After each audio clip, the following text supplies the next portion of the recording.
limits to the power of the state. Anong mga limitasyon sa kapangyarihan ng ating bansa? And number 3, to set norms of behavior that are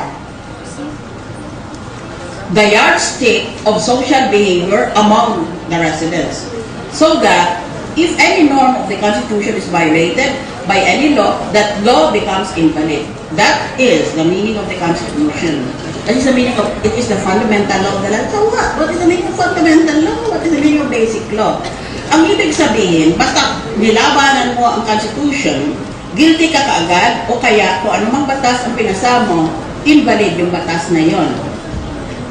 Ngayon, a Constitution is an exercise of act of sovereignty. In whom does sovereignty reside? Answer me. The people. Sovereignty resides in the people and all government authority emanates from them. That is what our Constitution says. Kaya, hindi sa